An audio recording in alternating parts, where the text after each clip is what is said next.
Black and white தமிழர்களுக்கு அன்பான வணக்கம். நம்மோடு அரசியல் விமர்சகர், முன்னாள் IAS அதிகாரி திரு பாலச்சந்திரன் இணைந்திருக்காங்க. சார் வணக்கம். வணக்கம் கோபாலகிருஷ்ணன். வணக்கம். ஜம்மு காஷ்மீர்ல 26 பேர் மேல் நடைபெற்ற அந்த தாக்குதல் உலகம் அறிந்தது. நான் இப்ப என்ன கேட்கிறேன்னா, இந்தியாவில் இருக்கக்கூடிய பாகிஸ்தானியர்கள் எல்லாம் வெளியேற்ற வேண்டும் அப்படின்னு அமித்ஷா மாநிலங்களுக்கு ஒரு உத்தரவு பிறப்பித்திருக்கிறார்.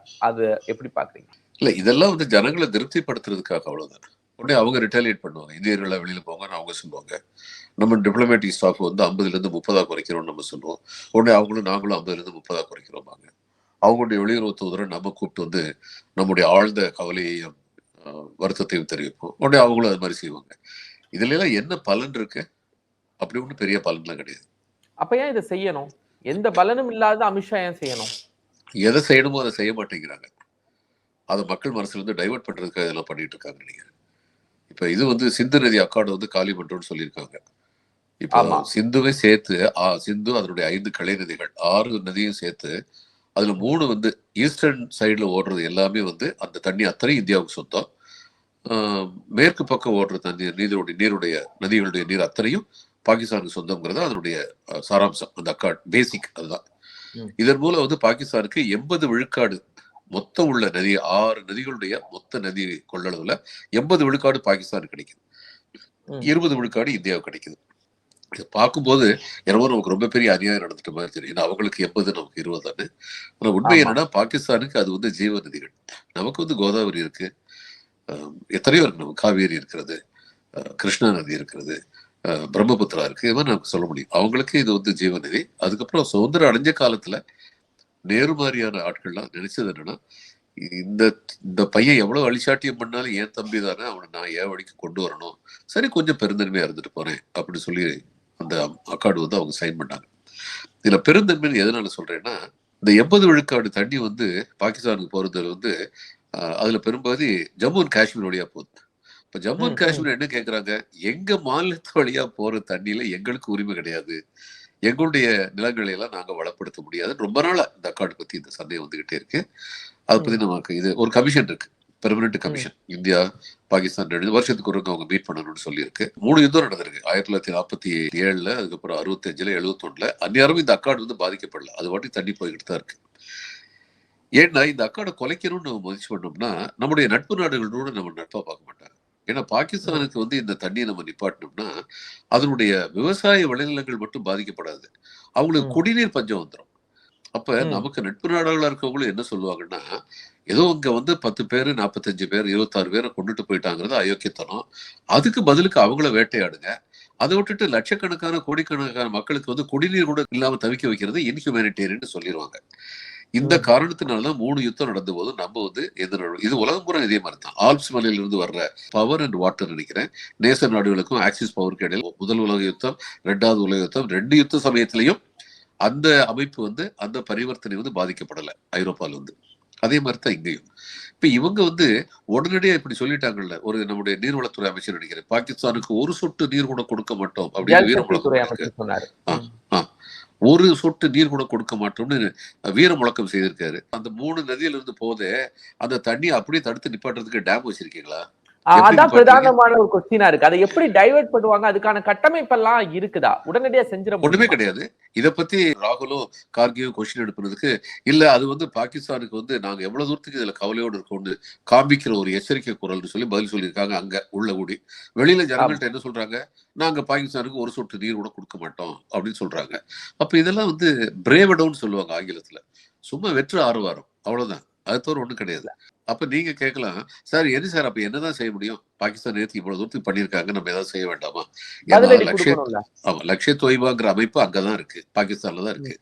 பாகிஸ்தான்ல உள்ள அந்த அமைப்புடைய துணை அமைப்பு தான் சொல்லியிருக்காங்க, நாங்க தான் இதை பண்ணோம் அப்படின்னு தைரியமா சொல்றாங்க. அந்த லட்சத்தீவு தொய்பா வந்து அங்க பாகிஸ்தான் அங்க வச்சிருக்கிறதே பாகிஸ்தான் அரசுடைய ஆதரவோடு இருக்குன்னு தெரியுது. அப்ப பாகிஸ்தான் அரசு வந்து இதுல ஈடுபட்டு இருக்காங்க. அவங்க எப்பயுமே சொல்ல மாட்டாங்க இல்ல இல்லைன்னு சொல்லிட்டு இருப்பாங்க. மும்பை தாக்குதல் சமயத்திலையும் அந்த இவங்க வந்து தாக்குதல் பண்ணதுல ஒரு பையனை உயிரோடு பிடிச்சிட்டோம். அந்நியாரம் என்ன சொன்னாங்க பாகிஸ்தான், அதெல்லாம் ஸ்டேட்லெஸ் சிட்டிசன்ஸுங்க, யாருன்னு எங்களுக்கு தெரியாது அப்படின்னாங்க. ஆனா பிடிபட்ட பையனுடைய தாய் வந்து தன்னுடைய தாய்மை பாசத்தின் காரணமா பாகிஸ்தான்ல இருந்து தன்னுடைய வில்லேஜ்ல இருந்து கிளம்பி வந்துட்டாங்க பிள்ளைய பார்க்கணும்னு. அதை பாகிஸ்தான் அரசால் தடுத்து நிப்பாட்ட முடியல. அந்நேரம் தெரிஞ்சிருச்சு இந்த பையன் பாகிஸ்தானை சேர்ந்து வந்தாரு, ஆதாரப்பூர்வமாக நிரூபிக்கப்பட்டு விட்டது. அது வரைக்கும் பாகிஸ்தான் போய் சொல்லிட்டு தான் இருந்தாங்க, எங்களுக்கு அவன் யாருன்னே தெரியாது அப்படின்னு சொல்லிட்டு இருந்தாங்க. இப்பயும் அதை தான் செய்வாங்க. அப்போ 9/11க்கு அப்புறம் இதுல வந்து ட்வின் டவர்ஸ் வந்து அமெரிக்கால தாக்குறது ஒரு பெரிய தாக்குதல். ஆனா அதுக்கப்புறம் அப்படிப்பட்ட ஒரு பயங்கரவாத நிகழ்வு அமெரிக்காவில் நடக்கவே இல்லையே. அதுக்கப்புறம் ஏன் நடத்தக்கூடாதுன்னு நினைச்சாங்களா எல்லாரும்? இன்னும் அமெரிக்கா மேல கோபமா இருக்கவங்க அமெரிக்கா மேல கோபத்தோட தான் இருக்காங்க. ஏன் நடத்த முடியல? ஏன்னா அமெரிக்கா தன்னுடைய உள் பாதுகாப்பு கட்டமைப்பை இறுக்கி கொண்டு விட்டது. கனடால இருந்து இமிகிரேஷனுக்கு நான் பார்த்திருக்கேன். இது அவங்களுடைய அமெரிக்காவுடைய இமிகிரேஷன் வந்து நான் கனடாவுக்கு போயிட்டு வரும்பொழுது கனடாலேயே இமிகிரேஷன் ப்ராசஸ் முடிஞ்சிடும். அதே மாதிரி அபுதாபி வழியா இந்த பக்கம் போகும்போது, இந்தியாவிலிருந்து போகும்போது அபுதாபிலேயே இமிகிரேஷன் ப்ராசஸ் முடிஞ்சிடும். கனடால அந்த இதுல வந்து என்ன எழுதியிருந்தாங்க அந்நேரம் ஏர்போர்ட்ல, we are at war America எழுதினது, நாங்கள் யுத்தத்தை சந்தித்துக் கொண்டிருக்கிறோம், எங்களுடைய கெடுபிடிகள் முஸ்லீம்கள் கெடுபிடியாகத்தான் இருக்கும். வர்றவங்க எல்லாருக்கும் அது மாதிரி சொல்லியிருந்தாங்க. இப்ப இங்க வந்து ஒவ்வொரு தரமும் மும்பை தாக்குதல் வந்து சொல்லிட்டா செஞ்சாங்க, புல்வாமா தாக்குதல் வந்து சொல்லிட்டா செஞ்சாங்க. அப்ப திடீர்னு எப்பயோ தாக்குவாங்கிறதுக்கு நம்ம ப்ரிப்பேர்டா இருக்கணும்ல. ப்ரிப்பேர்டா இருந்தாங்களா? இன்னொரு கேள்வி அங்க எழுப்பப்பட்டு சார், அமர்நாத் யாத்திரைக்கு போவாங்க, இந்த ஒரு ஜூன் மாசம் போவாங்க, அதுக்கு முன்னாடியே நம்ம அங்க பாதுகாப்ப ஏற்பாடு செஞ்சிருவோம். பட் இந்த முறை அந்த பைசாரான் அந்த பகுதியில சீக்கிரமாகவே அங்க டூரிஸ்ட் போக ஆரம்பிச்சுட்டாங்க. இது சார்ந்த தகவல்கள் எல்லாம் அங்க இருக்கக்கூடிய லோக்கல் பீப்புள் மிலிட்டரிக்கு கொடுக்கல, ஹோம் மினிஸ்ட்ரிக்கு தெரிவிக்கல அப்படிங்கிற விஷயத்தை தான் அது யாருடைய தவறுங்க? மக்கள்கிட்ட இருந்து அந்த இன்ஃபர்மேஷன் வரலன்னா யாருடைய தவறு? நம்ம லைசன்ஸ் இல்லாம இருந்திருக்கோம் மக்கள் கூட. நான் ஒரு சின்ன உதாரணம் சொல்ல, மாவட்ட அளவில் சொல்றேன். எங்களுக்கு வந்து நேஷனல் ஹைவேஸ் ஒண்ணு இருக்கு மிதினாப்பூர்ல. வந்து நான் மாவட்ட ஆட்சியர் இருந்த போது அந்த நேஷனல் ஹைவேஸ்ல டாபான்னு சொல்லுவோம், பஞ்சாபி டாபான்னு சொல்லுவோம். அந்த டாபா ஓனர் வந்து சிங்காரா சிங் அப்படின்னு அவருக்கு பேரு. நல்ல பருவனான ஆளு சிங்காரா சிங் அப்படின்னு. அங்க போகும்பொழுதெல்லாம் நான் அங்கதான் உட்காந்து சாப்பிட்டேன். கல்கத்தாவுக்கு போகும்போது உட்காந்து சாப்பிட்டு சிங்காரா சிங்க பக்கத்துல கூப்பிட்டு உட்கார வச்சுக்குவேன். உட்கார வச்சுக்கிட்டு, சிங்காராஜி கொஞ்சம் கதையெல்லாம் சொல்லுங்க, ஊரெல்லாம் எப்படி இருக்கு அப்படின்பேன். அவரு கலெக்டர் பக்கத்துல உட்கார வச்சு பேசுறாருங்கிற கௌரவம். அந்த இடத்துல அந்த கடந்த ஒரு மாசத்துல யார் யார் வந்தாங்க, என்னென்ன பேசிக்கிட்டாங்கன்னு எல்லா விவரமும் எனக்கு தெரிஞ்சிடும். ஒரே 1 மணி நேரம் அவர் கூட உட்காந்து நான் சாப்பிடும்போது. என்னுடைய எஸ்பி வந்து அதே மாதிரி தான். அவர் வாரத்துக்கு ஒருக்க போவார். வாரத்துக்கு ஒருக்க போய் சிங்காரா சிங் வந்து அவர் வந்து சாப்பிட்டதுக்கு பணம் வாங்கிக்கணும்னு சொன்னதுக்கு அவர் கோவம் வந்துரு. சிங்காரா சிங், நீங்கள்லாம் என்னுடைய கெஸ்ட், நான் எப்படி உங்ககிட்ட பணம் வாங்குறது அப்படின்னாரு. உடைய எஸ்பி ஆகிட்ட ரொம்ப எம்பராசிங்கா இருக்கு பாலா, ஒவ்வொரு வாரம் போய் சும்மா சாப்பிட்டு வரலாமா அப்படின்னாரு. இல்ல அப்படி நினைக்காதீங்க, அது அவரு கௌரவமா நினைக்கிறாரு. நீங்க காசு கொடுத்துட்டீங்கன்னா அதுக்கப்புறம் அவர்கிட்ட இருந்து பேச்சுவார்த்தை வராது. நமக்கு பேச்சுவார்த்தை தான் முக்கியம், காசே கொடுக்க வேண்டாம், நல்லா திருப்தியா சாப்பிட்டுட்டு எல்லா விவரத்தையும் தெரிஞ்சுட்டு வாங்க அப்படின்னு சொல்லுவேன். இன்னொரு சின்ன விவரம் சொல்றேன்.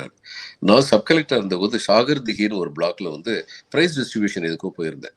போயிருந்தபோது ஒருத்தர் தன்னை இன்டர்வியூ, நான் தொடக்கப்பள்ளி ஆசிரியர், என் பொண்ணு வந்து +2 நல்ல மார்க் எடுத்து பாஸ் பண்ணியிருக்கா, காலேஜுக்கு போகணும்னு ஆசைப்படுறா, நான் கேட்டு ஒருவேளை நிதி உதவி கேட்கிறாருன்னு நினைச்சிட்டு, நான் என்ன செய்யணும்னு சொல்லி எதிர்பார்க்குறீங்க அப்படின்னு சொல்லி கேட்டேன்.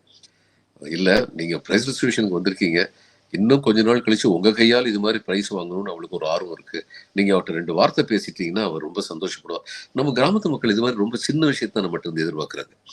நான் சொல்றேன், சரி வாங்க, பொண்ணு எங்க இருக்காங்க, இங்கதான் நிக்கிறார். அந்த பொண்ணு வந்து கூட்டு வந்து அந்த பொண்ணு ரொம்ப சந்தோஷம். அந்த பொண்ணுக்கு நான் சப் கலெக்டர் கூட பேசிட்டேனா அப்படின்னு சொல்லி, நல்லா படிமா, அடுத்த வருஷம் வந்து நீ படிச்சு முடிச்ச உடனே இதே மாதிரி என் கையால் நீ பரிசு வாங்கணும், சரியா அப்படின்னு சொன்னோன்னு சந்தோஷமா போயிருச்சு. அதனால இவர்கிட்ட வந்து இது சொல்லிட்டு மோகன் சொல்லிட்டு நான் வந்துட்டேன். இது நடந்து 2-3 மாசத்துக்கு அப்புறம் ஒரு நாள் நைட்டு 9 மணிக்கு எனக்கு ஒரு கால் வந்தது. அந்நேரம் வந்து இதெல்லாம் கிடையாது, மொபைலும் கிடையாது, ஒன்றும் கிடையாது, எல்லாமே லேண்ட்லைன் தான். I am talking about 1980, 1980. அப்ப அவர் வந்து, ஐயா நான் இதுல வந்து இந்த ஃபங்க்ஷன் உங்களை பார்த்திருக்கேன், சாகர்தியில தொடக்கப்பள்ளி. எனக்கு ஆமா ஆமா தெரியும் சார், எப்படி இருக்கீங்க, நல்லா இருக்கீங்களா அப்படின்னு. நல்லா இருக்கீங்க. ஒரு சின்ன விஷயம், இங்க ஒரு பெரிய இந்து முஸ்லிம் கலவரம் தூண்டுறதுக்குன்னு ஆளுங்க வெளியில இருந்து வந்திருக்காங்க. இத யார்கிட்ட சொல்றதுன்னு எனக்கு ஒரே யோசனை. யார்கிட்டயாவது நம்ம சொல்ல போய் அவங்க நம்மளை காட்டி கொடுத்துட்டாங்கன்னா இந்த பசங்க முதல்ல நம்மளை போட்டு தள்ளிடுவானுங்களேன்னு, அதான் உங்க ஞாபகம் வந்துச்சு, உங்ககிட்ட சொன்னேன் அப்படின்னாரு. சரி நீங்க பேசாம வீட்டுல போய் படுத்துக்கோங்க, இந்த ஃபோன் பண்ணது வந்து எனக்கு ஃபோன் பண்ணேன்னு சொல்லி எங்க இருந்து ஃபோன் பண்ணீங்கன்னு. உடனே நான் இதுல இருந்து பக்கத்தில் உள்ள நண்பர்கிட்ட இருந்து அவர் வீட்டுல இருந்து ஃபோன் பண்ணினாரு. எனக்கு ஃபோன் பண்ண போறேன்னு சொன்னீங்களா அப்படின்னு. இல்லைங்க அப்படின்னு. சரி யார்ட்டையும் சொல்ல வேண்டாம், நீங்க வீட்டுல போய் படுத்துக்கோங்க. உடனடியாக நான் டிஎம்க்கு வந்து ஃபோன் பண்ணேன். அவர் ஃபோன் பண்ணும்போது 9:45 ஆயிடுச்சு. கலெக்டருக்கு ஃபோன் பண்ணேன். கலெக்டர் என்கிட்ட ஒரே ஒரு கேள்வி தான் கேட்டார், இந்த இன்ஃபர்மேஷன் எந்த அளவுக்கு ரிலையபிள் பாலா அப்படின்னாரு. நான் சொன்னவர் ரொம்ப ரிலையபிள் சார், எனக்கு அவரை பத்தி தெரியும், அதனால நம்ம இதை சீரியஸா எடுத்துக்கணும். உடனடி அவர் வந்து எஸ்பிக்கு ஃபோன் பண்ணி, பின்னாடி அவர் வந்து எஸ்பி வந்து ஏபி ஓரான்னு சொல்லி ஸ்பெஷல் டைரக்டர் ஐபிஆ ப்ரொமோஷன் எல்லாம் போனவர். ஓரா வந்து ஸ்டேட் ஆர்ம்டு போலீஸ்ல இருந்து 3 கம்பெனி ஃபோர்ஸை வந்து உடனடியா டிஸ்பேச் பண்ணி அனுப்பி வச்சிட்டேன். அந்த கலவரத்தை தூண்டணும்னு நினைச்சவங்க எதிர்பார்க்கவே இல்லை. நைட்ல 11 மணிக்கு ஒரு 100-150 கான்ஸ்டபிள் வந்து ஃபுல்லி ப்ரிப்பேர்ட் வந்து நிப்பாங்கன்னு. அப்புறம் என்னாச்சு? ஒரு கலவரம் இல்லை. இந்த முன்ஜாக்கிரதை இருக்கிறதுக்கு காரணம் என்னன்னா, அங்க உள்ள மக்களுக்கு எங்க மேல நம்பிக்கை இருந்தது. அந்த தொடக்கப்பள்ளி ஆசிரியர் வந்து நம்பிக்கையோட என்று சொன்னார். அவர் நம்பிக்கைக்குரியவர் நான் நினைச்சேன்.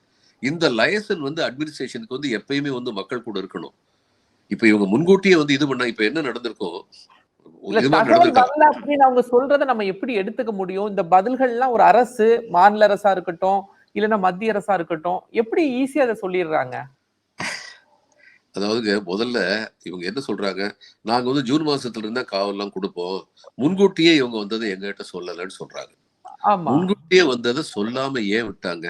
ஒருவேளை ஐயா நாங்க முன்கூட்டியே கொஞ்சம் ஆர்கனைஸ் பண்றோம்னு சொல்ல போனா உடனே அங்க உள்ள அரசு அதிகாரிகள் வந்து உனக்கு ஒரு வேலை இல்லை, எங்களுக்கு அனாவசியமான பிரச்சனையா, பேசாம ஜூன்லயே ஆரம்பி அப்படின்னு சொல்லிடுவாங்களோங்கிற பயம் இருக்கலாமா? இருக்கலாம்.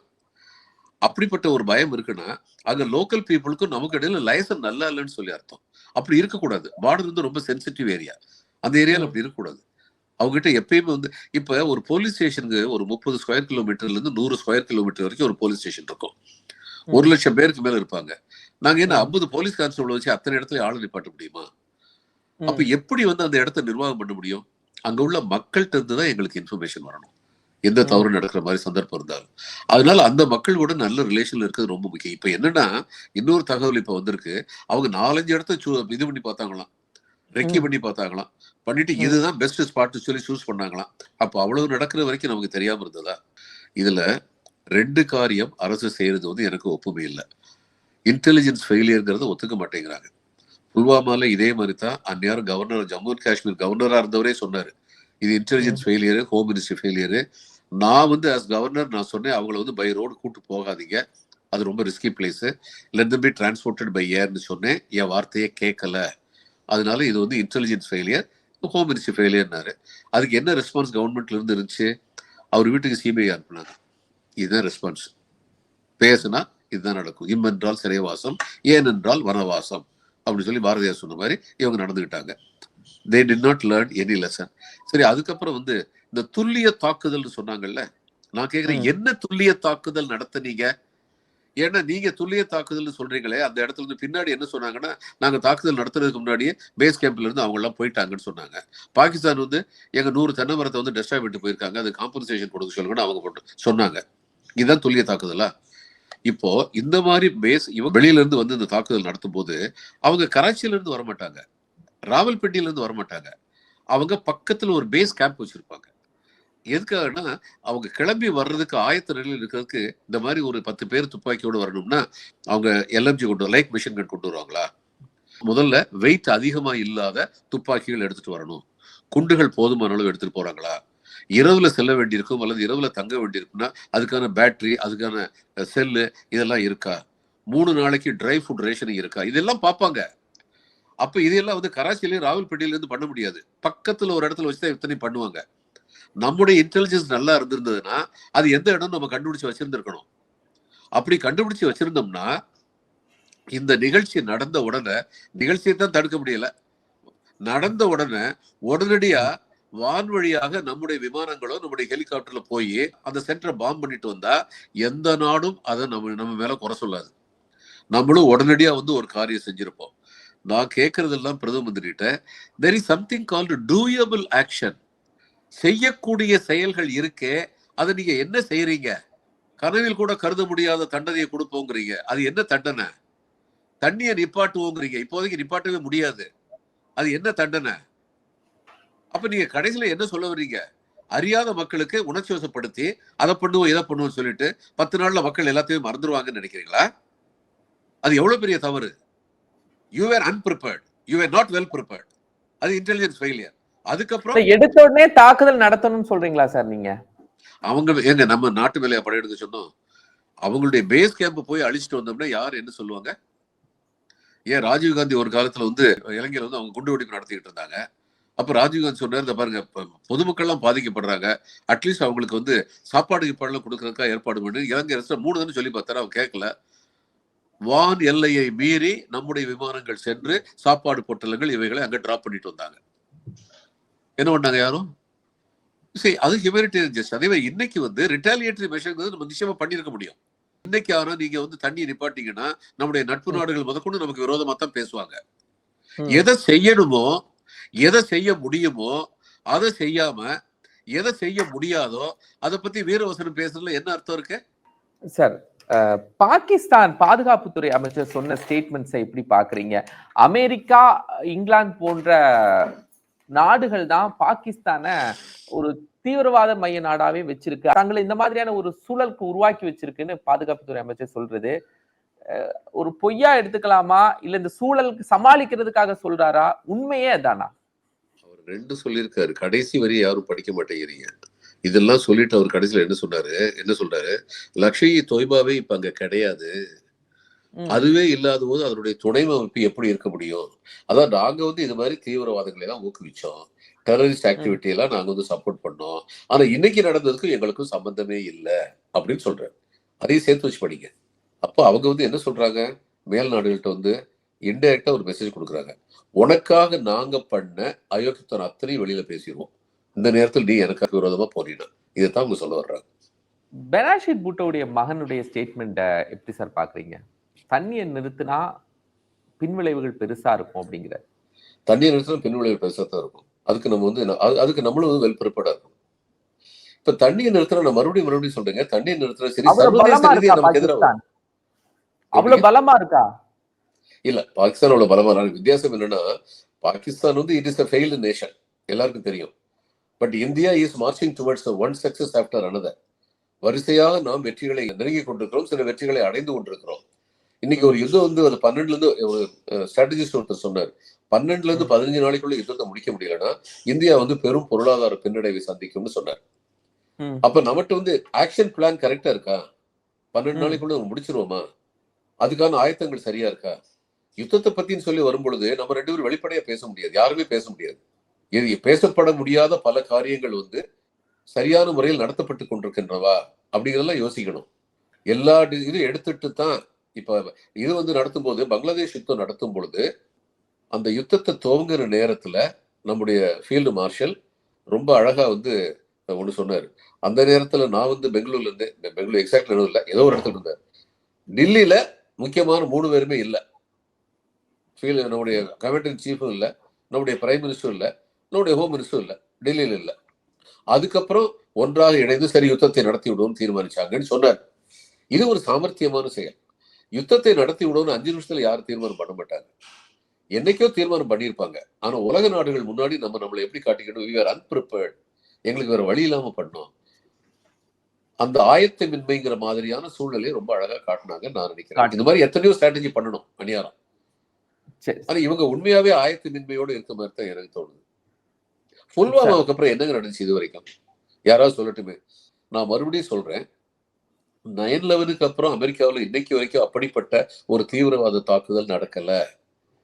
ஏன்னா தன்னுடைய உள் பாதுகாப்பு கட்டமைப்பை அவங்க அவ்வளவு இறுக்கி வச்சுட்டாங்க. இவங்க அது மாதிரி இறுக்கி வைக்கலை. ஒரு சின்ன உதாரணம் சொல்றேன், கேட்கறது கொஞ்சம் வேடிக்கையா இருக்கும். எப்படி வந்து ஒரு நாட்டுல வந்து பாதுகாப்பு இருக்கணும் அப்படின்னா, இப்ப அமெரிக்காவில் வந்து ஊடுருவல் இல்லாம இருக்கா? இன்னும் இருக்கு. எம்ஜிஆர் வந்து ஒரு திரைப்பட நடிகராக இருந்தவர் தனக்குன்னு சொல்லிட்டு ஒரு பாதுகாவலர்களை வச்சிருந்தார், பிரைவேட் ஆர்மி. இந்த ஸ்டண்ட்மென் இருந்து சூஸ் பண்ணி அவர் வச்சிருந்தார். பின்னாடி சிஎம் ஆனதுக்கு அப்புறமும் அவருக்கு கவர்மெண்ட்டுக்கு எழுதினார், இவங்களுக்கு வந்து என்னுடைய விரோதிகளை பற்றி நன்றாக தெரியும், என்னோட 20 ஆண்டுகள் தொடர்ந்து இருப்பவர்கள், எனவே இவர்களை என்னுடைய பாதுகாவலராக நான் வைத்திருப்பதற்கு அனுமதி கொடுங்கள், அவருடைய சம்பளத்தை நான் கொடுத்துக் கொள்கிறேன், அரசு கொடுக்க வேண்டியதில்லை அப்படின்னு சொல்லி சொன்னார். அனுமதி வாங்கினார். எதையுமே அவர் வந்து with due process of law போவார். அந்த எம்ஜிஆருடைய எந்த ஒரு கூட்டத்துக்கும் போய் பார்த்தீங்கன்னா கூட்டம் அலமோதும் அவரை பார்க்கறதுக்கு. He was a very charismatic person. ஒவ்வொருத்தரும் தலைவரை தொற்றணும், அவர்கிட்ட வந்து ஒரு வார்த்தை பேச்சு வாங்கிடணும்னு சொல்லி குழந்தைகள் கையில கொடுக்கணும், பேர் சொல்ல வைக்கணும். அத்தனை கூட்டம் அலமோதும். அந்த கூட்டம் எதுவுமே தடுத்து நிறுத்தப்படாது. ஆனா அவருக்கு கூட இருந்த பாதுகாவலர் வந்து யாரோ ஒருத்தனை திடீர்னு சட்டையை பிடிச்சி அப்படி பின்னாடி சத்தம் இல்லாம இழுத்துட்டு போயிடுவாங்க. அவை வந்து கொஞ்சம் ரிஸ்கி ஃபேக்டர்னு சொல்லி அனுபவம் வாய்ந்த கண்களுக்கு தெரியும். எந்த சத்தமும் இல்லாம அவனை இழுத்துட்டு போவாங்க. கூட்டம் அதை கவனிக்க கூட மாட்டாங்க. ஒரு நாட்டுடைய உள் பாதுகாப்பு கட்டமைப்புங்கிறது அப்படித்தான் இருக்கணும். நாட்டுடைய இயல்பு வாழ்க்கை பாதிக்கப்படக்கூடாது, அதே சமயம் நாட்டின் பாதுகாப்புக்கு குந்தகம் விளைவிக்கப்படக்கூடாது. இந்த ரெண்டுமே வந்து இருக்கணும். இந்த ரெண்டுல இவங்க சரியா இருக்காங்களா, இவங்க தான் பதில் சொல்லணும். ஒன்றிய அரசு தான் பதில் சொல்லணும். ரொம்ப நுட்பமா சொல்லியிருக்கீங்க. எம்ஜிஆர்ட்ட இருந்து தேசிய பாதுகாப்பு வரைக்கும் நீங்க கொண்டு நுட்பமா சொல்லியிருக்கீங்க. மிக்க மகிழ்ச்சி. வணக்கம்.